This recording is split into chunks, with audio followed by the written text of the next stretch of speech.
Horford getting second team all defensive, and Marcus Smart didn't get anything. My reaction is I think those guys are motivated by team success, and I think their team success and their impact on team success and our defense speaks for itself. So I don't think they're going to lose sleep over an award or not. To me, they're easily both all defensive players. I thought Baines has an all defensive year as well. I realize you can't take multiple people from one team. Maybe that's the deal, but those guys all, and along with our young guys, everybody was really committed on that end of the floor all year, and it was led by those three guys.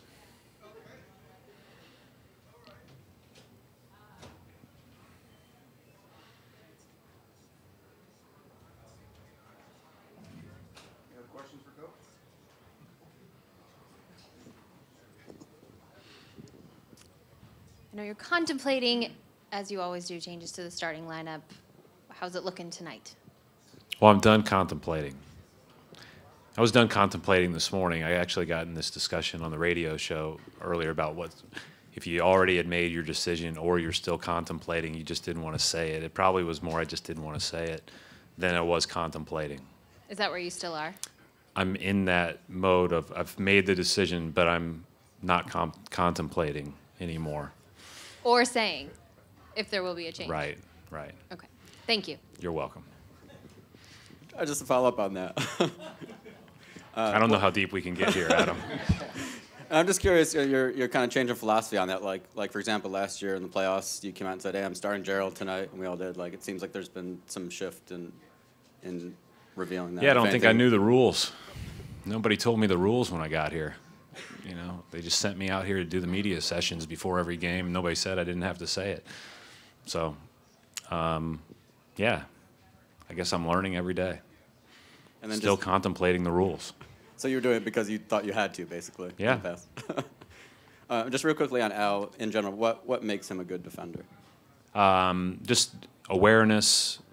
His awareness is elite. He knows every action in the league that anybody would possibly run. He understands when it's the right time to give help, when it's not. You know, just watch, like, just simple things. Like when he and Baines are back in transition, they're back at the nail or the top of the key, and they are in a stance like this and taking up so much space. And just that idea of making the floor appear crowded to start a possession is enormous. And then being able to basically anchor and communicate our defense through the action while still usually guarding, you know, the best forward on the other team.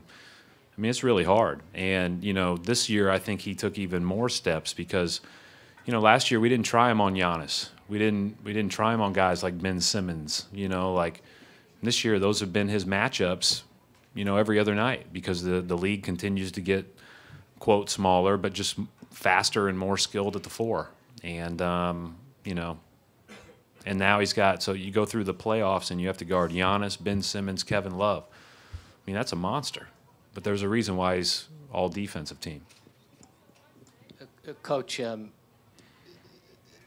the second half of the game 4, you guys were playing much better. Do you see that as a carryover to resume tonight? I think every game's its own entity. You know, I didn't think we played great the entire night. Obviously, the first quarter was poor. But the end of the first, end of the third really stood out as the times where we lost the game. And so that, to me, is, you know, those are the two times. And we have to avoid those, you know, big lulls like we had the other night. But we did some good things. I mean, it's been, you know, obviously everybody talked about the shots at the rim, but Cleveland was at the rim on some of those shots. It's not like going up for a dunk with somebody else jumping is an easy thing. Like, you know, some of those, yes, we'd like to have back and make them, but the other ones are contested. Maybe we kick them out. We just have to be more efficient offensively because a lot of those plays ended up in baskets the other way. Brad, you've coached some high-profile rookies the last couple of years. Are there things you learned along the way, advice you received about how to keep guys fresh that went from a 30-game college season to, playing 75, 80 games for you? Not specifically. I think it's more about our assistant coaches that are assigned to those guys, and Micah Shrewsbury has spent a ton of time with Jaylen Brown and Jason Tatum over the last 2 years. Do everything they can to help expedite their learning curve. But it's not just that. It's everybody in the organization, our strength staff, our training staff, talking to them about the importance of diet, sleep, extra work in the weight room to keep your body feeling good, extra work on your pliability. And, these guys are really committed to that. They both take care of their bodies at a very good level. And I think the messaging has been good. Coach, right now there's so much conversation about home court advantage. I want to know, even at Butler, what do you attribute to that? Just because people say it's the role players play better at home. What have you seen since being at Butler and then being in the NBA? What have you learned from that, and what do you see from that? Well, I don't know what the stats are as far as like road and home records, over the course of all levels. But it's, there's a reason that you play for home court advantage. That being said, you've got to be able to win in any venue on any night. And, pretty obvious that we haven't been as good on the road. And when we get that opportunity on Friday, we need to play better. And that's the bottom line. And at the same time, we recognize that when you're at home, you better play well. Your focus still has to be between those lines.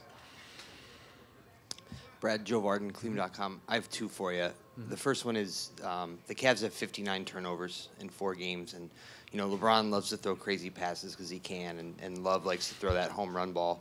Is this team easier to bait into turnovers than other teams you play? No, I wouldn't say that's ever a part of our discussion. We're trying to make it as hard as we can on those guys. The Love pass to LeBron was a joke.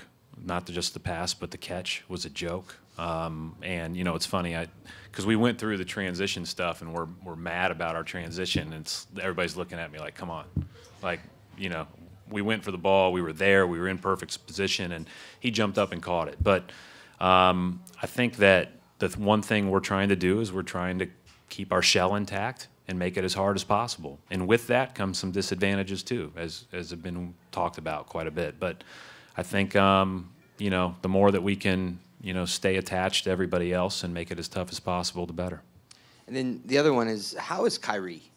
Not his health, but obviously he played for Cleveland for all this time, and now he's watching this series, and I don't think anybody's gotten a chance to talk to him from the media. So I'm just, where is his mind? Is he processing this okay? What has he shared with you? In our sit downs, and I obviously see him regularly, but in our sit downs or just our casual conversation, he seems to be in a great place. It's killing him not to be out on the floor. But I think that would be the case, obviously, anytime you're playing this deep into the playoffs, and especially in a new place. But other than that, his recovery's gone great, and we're excited about that. But he seems to be in a good place. Brad, have you heard any more from the training staff about Shane, just where he might be for the rest of this series? Shane is out tonight, and I'd say, like I said before, very doubtful for any portion of this series. Brad, how do you balance defensively not overreacting to LeBron, but also knowing that you can't show him a steady diet of anything?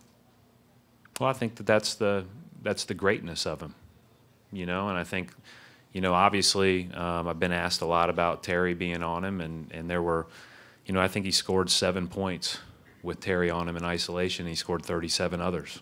I think that ultimately he's a tough guy to guard. You can't show him one look. You have to keep mixing it up. We're trying our best to keep everything in front of us, to play with active hands, to try to make sure that it's at least difficult. And then we got to be better on everybody else. If you look at Game 3, everybody else had their biggest scoring game of the series. We were a little bit better in Game 4, but not as good as we need to be. And, again, we're trying to make it as hard as we possibly can with a number of different guys, and it's one of the great strengths of our team. But, you know, he's a great player for a reason. And you know, hats off to him, but we're going to keep trying to make it hard. Thanks.